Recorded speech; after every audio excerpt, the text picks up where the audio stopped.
El ciclo del fósforo. El fósforo es un elemento químico, perteneciente al grupo 5A, del sistema periódico, de número atómico 15, y masa atómica 30.97. Emite luz en la oscuridad por quimiluminiscencia. Se encuentra en forma de ion fosfato, en los huesos, y en distintos componentes del organismo animal, y en gran variedad de minerales. Se obtiene a partir del fluorfosfato cálcico, con sílice y carbón. Se presenta en varias formas alotrópicas, siendo las principales el fósforo blanco y rojo. Mientras este es estable e inocuo, aquel es muy venenoso, y tan reactivo e inflamable, que hay que mantenerlo dentro de agua.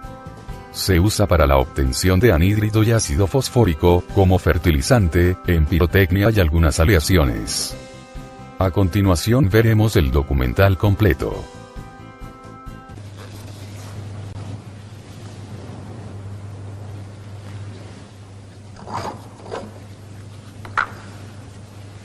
Este elemento no puede existir libre en la naturaleza, y solo puede manejarse en condiciones de laboratorio. Pronto veréis la razón.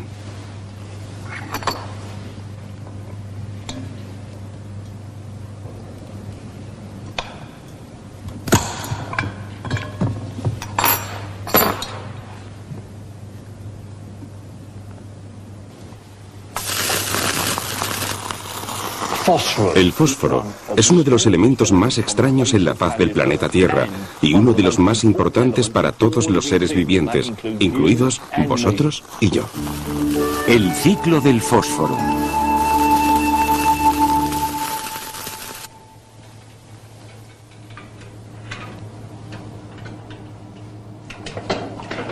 Me estoy pesando, y no soy demasiado delgado que digamos, casi 100 kilos de peso.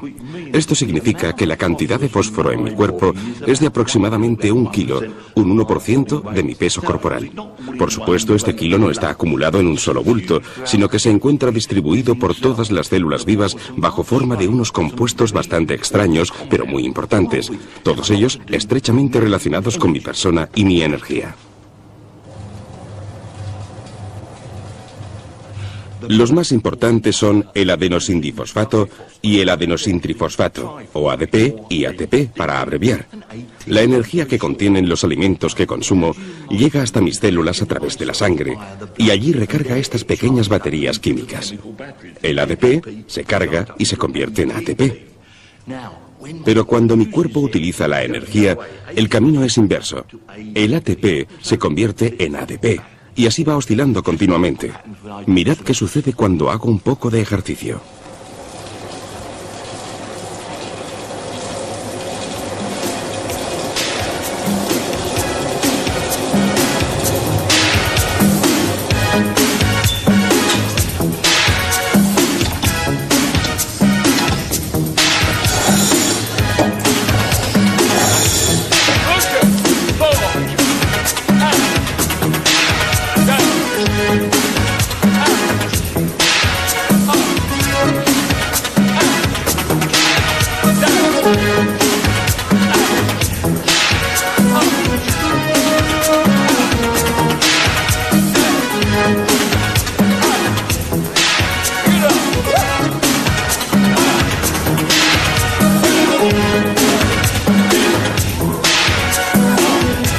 Nosotros, los seres humanos, no somos los únicos personajes llamativos que se aprovechan del fósforo. Los peces antorcha proclaman su dependencia del ATP. Necesitan la luz para encontrarse mutuamente en las oscuras profundidades marinas. Y todo ello tiene lugar gracias a una bacteria especial que vive en su piel. Hola, descarado.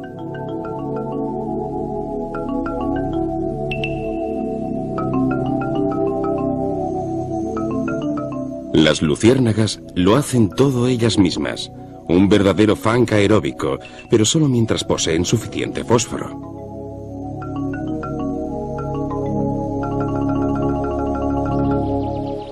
A causa de su reactividad, el fósforo no existe bajo forma de gas y por lo tanto no puede reciclarse rápidamente a través de la atmósfera. El único suministro son los fosfatos producidos por las rocas que los liberan lentamente, de manera que los habitantes locales se agarran con todas sus fuerzas a todo el fosfato que encuentran. No es extraño, pues, que a las gamuzas, a las que tienen que crecerles un nuevo par de astas ricas en fosfatos cada año, les guste tanto roer sus viejas cornamentas para cubrir sus necesidades de este elemento.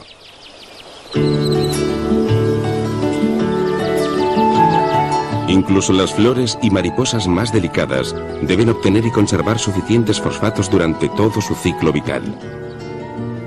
En el caso del fosfato, el reciclaje es absolutamente necesario.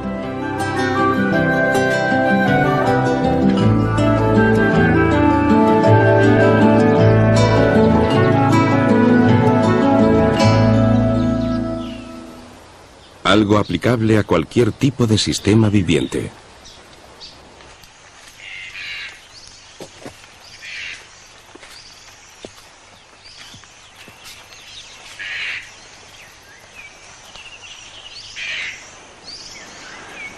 La selva tropical únicamente puede seguir funcionando y ser tan productiva si recicla con eficacia todos los nutrientes minerales y especialmente los valiosos fosfatos. El tronco de un árbol muerto, y ya tenemos 4 especies distintas de árbol brotando alrededor, alimentándose de esta provisión de fosfato. Y esto solo es el principio de la historia, porque si pudiéramos quitar toda la madera muerta a mi alrededor, veríamos todas las hifas micóticas extendiéndose y alimentándose de este suministro vital.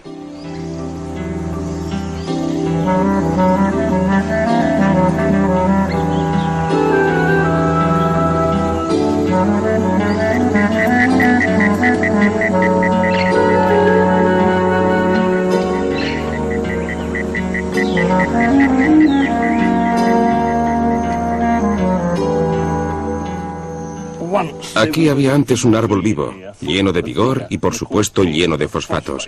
Pero entonces la semilla de esta higuera estranguladora, depositada en lo alto de las ramas, fue creciendo con todos estos nuevos troncos y raíces, envolviendo el árbol hasta que acabó por pudrirse. Por supuesto, los fosfatos del árbol pasaron a toda esta joven vegetación, y si yo me quedara aquí atrapado y no pudiera escapar, los fosfatos de mi cuerpo pronto pasarían a formar parte de la sustancia de la selva. No está mal como forma de morir, ayudando a mantener la selva productiva durante los próximos siglos.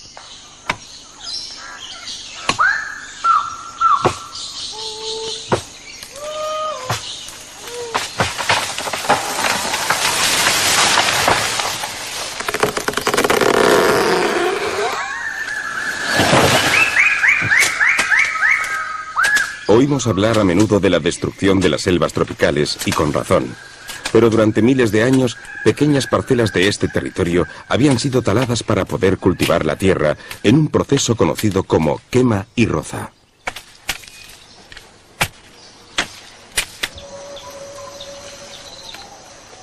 Esta pequeña parcela sustenta a un campesino y su familia. La clave del éxito del sistema agrícola de quema y roza reside en el hecho de que todos los fosfatos de los excrementos humanos y animales regresan a la tierra, de manera que cuando las familias se desplazan a otro lugar, la parcela de terreno puede volver a integrarse en el ciclo natural.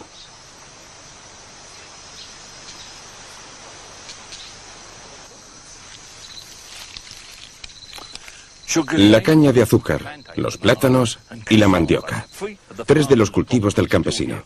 Todavía siguen presentes, aunque haya abandonado esta parcela hará unos 3 años. Pero los fosfatos no se han desperdiciado, porque la selva tropical ya ha empezado a ocuparla y pronto acabará por engullirla del todo. La agricultura de quema y roza, a pequeña escala, podría ser parte de una utilización sostenible de la selva tropical.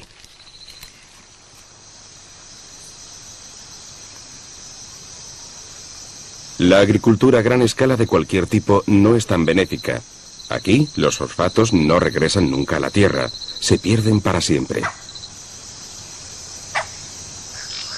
Sea cual sea la clase de cultivo, ya sean naranjas, limones, maíz, trigo o cebada, una pequeña cantidad del valioso fósforo se pierde con la cosecha de cada año. Y tiene que reemplazarse con abonos para que la tierra siga rindiendo. Los tipos de cultivo de alto rendimiento parecen ser una buena idea, hasta el momento en que hay que pagar el precio de los abonos y la erosión del suelo y los daños río abajo. De hecho, los únicos beneficiarios reales son los organismos del plancton y, por lo tanto, los peces del mar.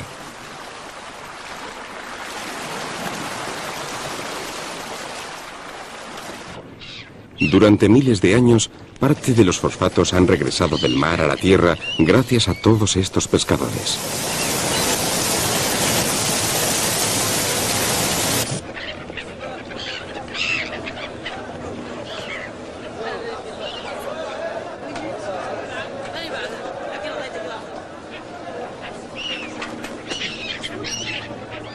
Hoy en día, las flotas pesqueras de alta tecnología pescan en exceso incluso en las aguas más remotas, y si no se establecen pronto unas cuotas razonables, incluso esta fuente de reciclaje del fosfato quedará corta. Pero, de momento, aquí entra la pesca. Fosfato empaquetado de muchas formas distintas para deleitar a los gourmets.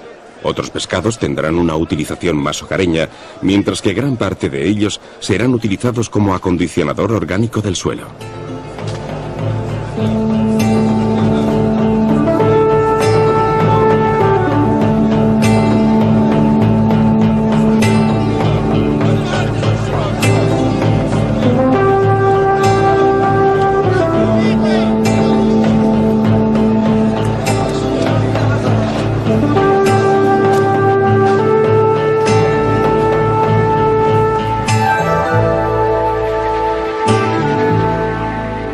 Mucho antes de que las primeras flotas pesqueras se hicieran a la mar, en lugares como este tenía lugar un reciclaje rápido de regreso del mar a la tierra.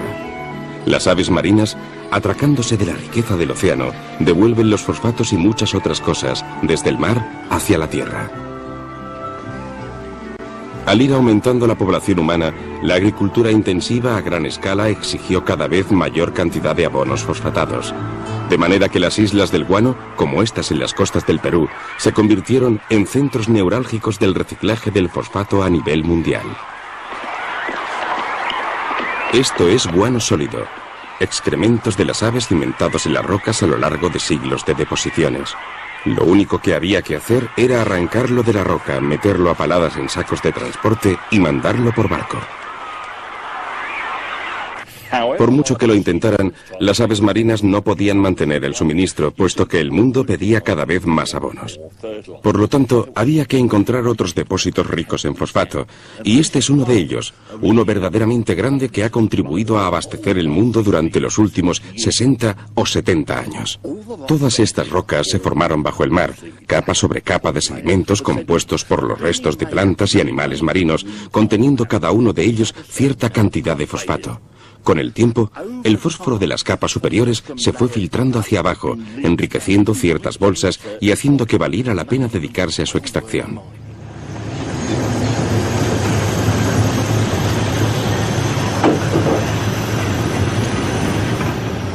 Con una reserva mundial conocida de 71 millones de toneladas y un consumo mundial de 60.000 al año, cifra en constante crecimiento, es preciso plantearse y responder ciertas preguntas vitales sobre el despilfarro de los fosfatos del mundo.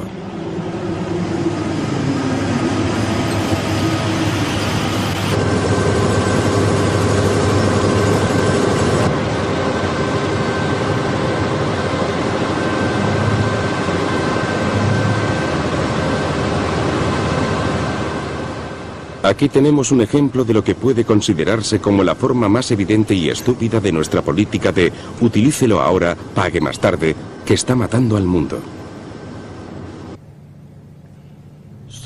Escenas como esta, que se extienden a lo largo y ancho de muchos kilómetros, me ponen verdaderamente furioso. No hace tanto tiempo, todo este paisaje era el medio de vida de sus habitantes, quizás no muy bueno, pero les permitía plantar sus cultivos y pastorear a sus animales.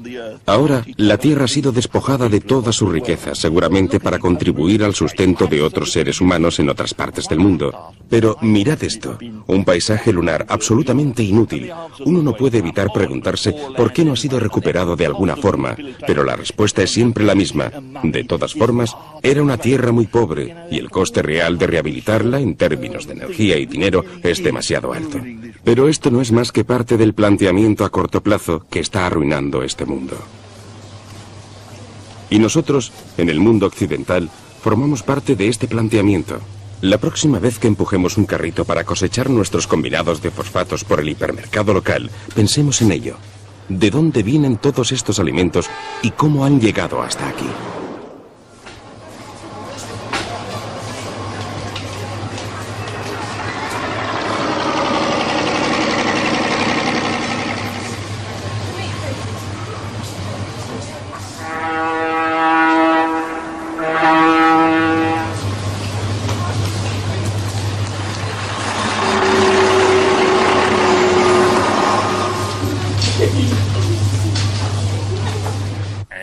cereales de las grandes llanuras de América del Norte, la línea final del mapa de recursos que he estado registrando durante los últimos 7 días. Probad vosotros también, pegad un bonito mapamundi en algún lugar conveniente y trazad una línea convergente desde todos los lugares de donde proceden vuestros alimentos hasta el lugar donde vivís. Encontraréis esta información en las latas o en el dorso de los embalajes. Mi mapa me hace sentir como alguien muy importante. Estoy en Inglaterra, en el centro de una red de recursos que se extiende por el mundo entero.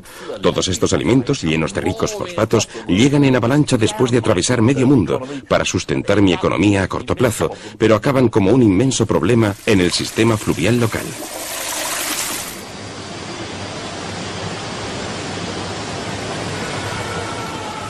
Fue aquí, en los talleres de cerámica, donde empezaron a producirse en serie las tazas de los inodoros, poniéndolas al alcance de cualquier bolsillo. El proceso que lo permitió empezó precisamente aquí, gracias a Thomas Twyford. Se llama vaciado en cadena.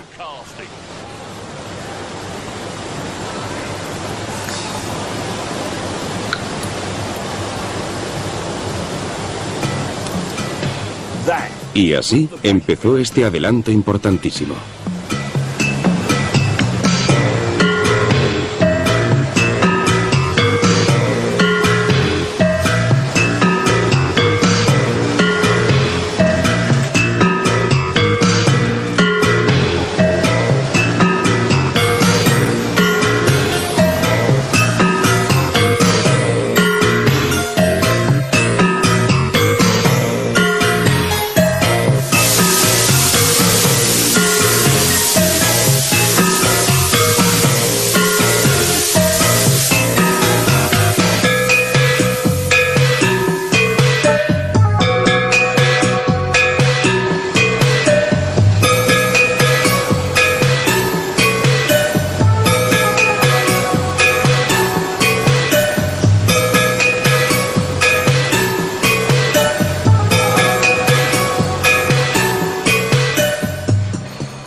Aunque estén producidos en serie, cada uno de ellos ha sido fabricado y acabado a mano precisamente para ti. Y de todos los inventos modernos, este es sin duda el trono de la civilización, un objeto del cual la mayoría de nosotros no desearía tener que prescindir, porque nos permite tirar de la cadena y eliminar todos esos pequeños problemas cotidianos, lejos de nuestra vista y de nuestra conciencia.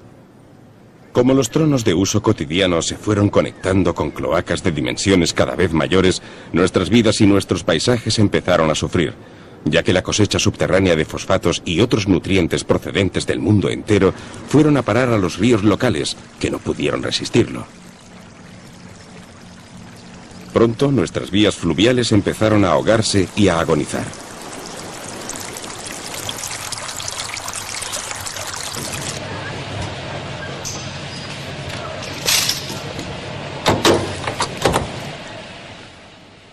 Y por si el fosfato en las cloacas fuera poco, también se produjo entonces la gran revolución de las lavadoras absolutamente automáticas, que lavan más blanco que el blanco.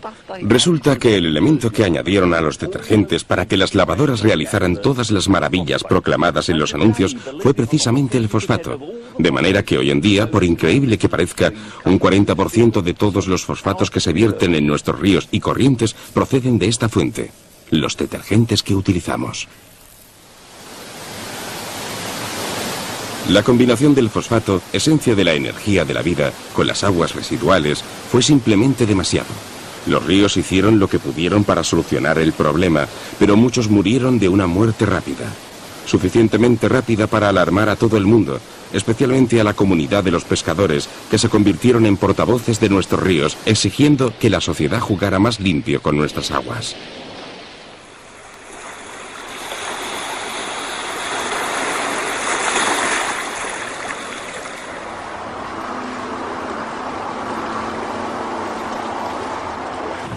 Lo primero que hubo que hacer fue separar los excrementos sólidos de los líquidos, y esto es precisamente lo que está ocurriendo ahora mismo a mi alrededor. Los sólidos caen hasta el fondo de los depósitos y salen succionados en esta dirección, mientras que los líquidos pasan a lo que parece ser antiguos discos de gramófono de tamaño gigantesco. Desde mi infancia, estas instalaciones se han convertido en elementos cada vez más habituales de nuestro entorno y son muy importantes porque estos discos de larga aspersión están en primer lugar de la lista de éxitos fecales. Cada uno de ellos consiste en una base filtrante de hulla, llena a rebosar de bacterias que trabajan descomponiendo la materia orgánica, utilizando el oxígeno de la atmósfera. El agua residual surge tan clara como el cristal, pero sigue conteniendo todos estos fosfatos, toda esta fertilidad extraída de las cosechas del mundo y depositada aquí con nuestro amable permiso, lista para crear toda una nueva cosecha de problemas.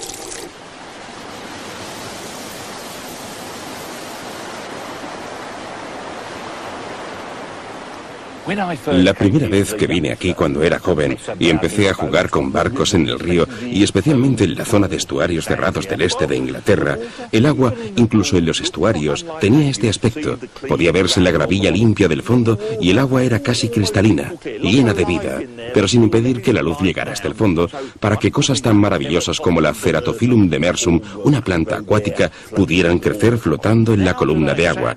Hoy en día, desgraciadamente, incluso en el río abierto el agua tiene este aspecto, totalmente turbio, y esto es debido principalmente al fosfato. El fosfato fertiliza los ríos. De hecho, tenemos una palabra especial para denominar este proceso. Se llama eutrofización. Un proceso que provoca la reproducción descontrolada de diminutos animales y plantas que viven en el agua.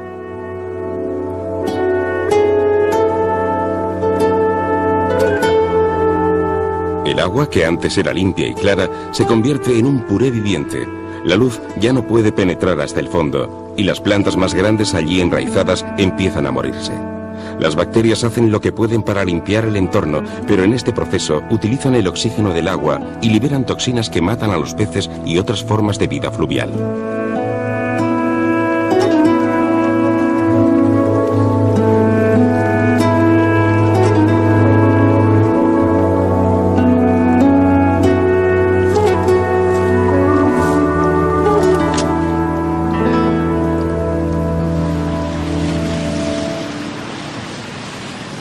Una industria turística de muchos millones de libras estaba en peligro. Había que tomar más medidas para salvar la zona de deltas y estuarios.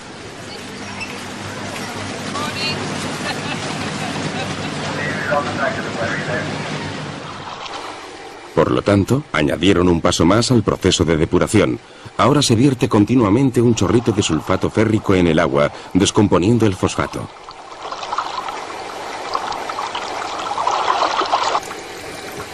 No es nada sencillo, por supuesto. Si quisiéramos, podríamos descomponer el fosfato de todas las aguas residuales de Gran Bretaña. El único problema es su altísimo coste. Sin embargo, aquí en el río Ant han demostrado que el sistema funciona, porque el nivel de fosfato ha disminuido ya de 1000 partes a 100 partes por millón, una proporción que ya es casi normal.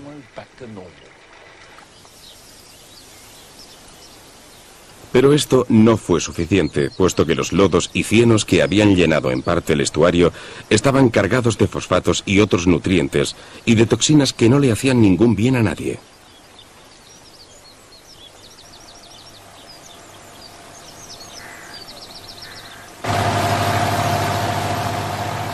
De manera que decidieron echar la casa por la ventana y comprobar si podían recuperar un estuario para que pudiera volver a funcionar con plena normalidad.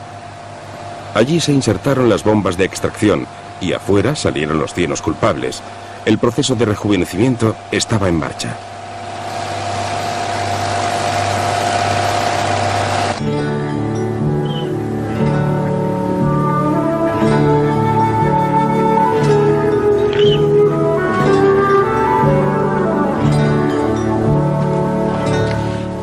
Precioso, ¿verdad? Igual que cuando yo era niño. Me encantaría tirarme al agua y nadar un poco, pero no puedo porque esto es una reserva natural nacional. Pero todo está aquí. El fondo de gravilla, las plantas acuáticas, los mejillones de río, la columna de agua perfectamente transparente, y por si no fuera prueba suficiente, desde aquí arriba puedo distinguir en el fondo una gran masa de hojas del lirio de agua. Estas plantas son de gran tamaño, con forma de col, pero si hubiera demasiadas algas en la columna de agua, estas hojas no tendrían suficiente luz para crecer. Aquí tenemos, por lo tanto, una prueba absoluta de que el estuario de Cockshut ha vuelto a la vida. Solo nos queda una pregunta que hacernos. ¿Ha valido la pena? Ha costado muchísimo dinero. Las fochas parecen opinar que sí, y yo también, por supuesto, pero ¿y los demás? La verdad es que es de una importancia vital porque es un experimento gracias al cual estamos aprendiendo a recomponer los ciclos de la Tierra. El fosfato es un mineral inmensamente importante que normalmente se encuentra en un camino sin retorno hacia el mar, y si no aprendemos a reciclarlo de regreso a la Tierra, la agricultura se verá muy pronto seriamente afectada. Y esto es precisamente lo que está sucediendo aquí. Dos problemas esenciales de nuestro entorno unidos para encontrar una sola solución. La paja, que antes solía quemarse en los campos contaminando la atmósfera, se utiliza ahora como un pañal gigante para absorber 600 toneladas de aguas residuales al día. Cargados en camiones cisterna en las centrales del sistema de alcantarillado locales, los excrementos humanos, tanto sólidos como líquidos, se esparcen sobre la paja, que los absorbe por completo, ya que se filtra hasta unos depósitos subterráneos, dejando la superficie de la paja lista para volver a recibir otra irrigación. Y así sigue y sigue, hasta que cada tonelada de paja ha absorbido 3 toneladas de aguas residuales. Ahora ya está lista para el montón de compost.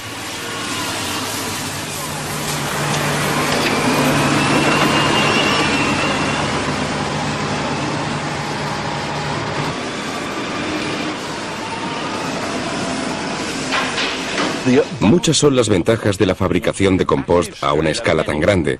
En primer lugar, aquí estoy yo, en lo más profundo del montón, y el olor, bueno, es un poco afrutado, pero no tan malo, ni de lejos como el tipo de olores que se perciben cuando se abona en campo abierto con fertilizantes de este tipo.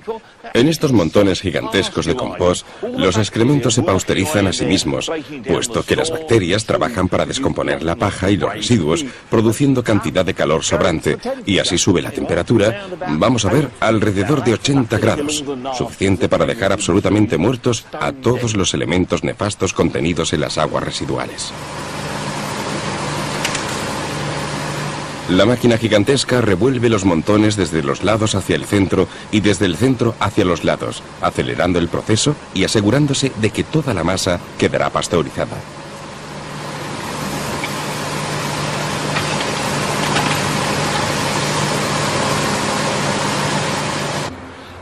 Y créanlo o no, 16 días más tarde se ha completado el proceso de fabricación del abono, que está ya listo para ser embarcado con destino a su futura utilización agrícola y paisajista. Y la magia de todo el proceso es que no se ha perdido ningún fosfato. Sigue estando allí, en una carga como esta, 324 kilos de valioso fosfato que ya no hará un viaje sin retorno hacia el mar, sino que está listo para reincorporarse al ciclo productivo de la Tierra. Si la totalidad de los 12 millones de toneladas de aguas residuales que Gran Bretaña produce al año fuera convertida en abono orgánico, 156 toneladas de fosfatos volverían a incorporarse a su ciclo, y esta cantidad es una tercera parte del total de importaciones que se realizan hoy en día. Todos más blancos que el blanco, aunque no totalmente carentes de olor. Después de todo, fueron las aves marinas quienes en primer lugar señalaron el camino del reciclaje como solución para el problema del fosfato. Mientras las aves marinas siguen cumpliendo con su tarea, nosotros deberíamos cumplir con la nuestra, ya que un 40% de todo el fosfato vertido en nuestras corrientes y ríos proviene de los detergentes. Es ecológicamente muy importante que llenemos siempre la lavadora a plena carga y lavemos siempre con productos libres de fosfatos. El carbón se presenta en varias formas alotrópicas, siendo las principales el fósforo blanco y rojo. Mientras este es estable e inocuo, aquel es muy venenoso, y tan reactivo e inflamable, que hay que mantenerlo dentro de agua. Se usa para la obtención de anhídrido y ácido fosfórico, como fertilizante, en pirotecnia y algunas aleaciones. A continuación veremos el documental completo.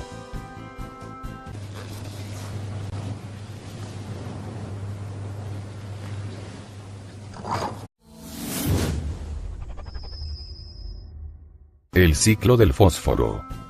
El fósforo es un elemento químico, perteneciente al grupo 5A, del sistema periódico, de número atómico 15, y masa atómica 30.97. Emite luz en la oscuridad por quimiluminiscencia. Se encuentra en forma de ion fosfato, en los huesos, y en distintos componentes del organismo animal, y en gran variedad de minerales. Se obtiene a partir del fluorfosfato cálcico, con sílice El planeta Tierra, y uno de los más importantes para todos los seres vivientes, incluidos vosotros y yo. El ciclo del fósforo.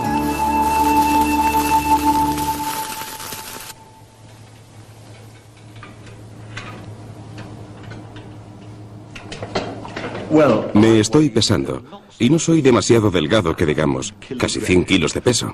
Esto significa que la cantidad de fósforo en mi cuerpo es de aproximadamente 1 kilo, un 1% de mi peso corporal. Por supuesto, este kilo no está acumulado en un solo bulto. Este elemento no puede existir libre en la naturaleza, y solo puede manejarse en condiciones de laboratorio. Pronto veréis la razón.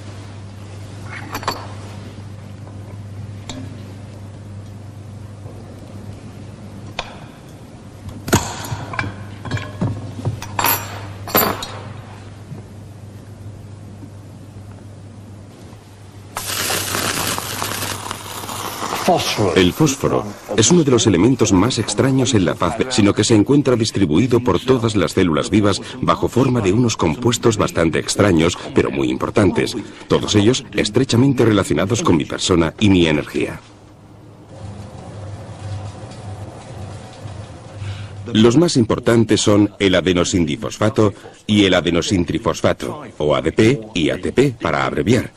La energía que contienen los alimentos que consumo llega hasta mis células a través de la sangre y allí recarga estas pequeñas baterías químicas. El ADP se carga y se convierte en ATP.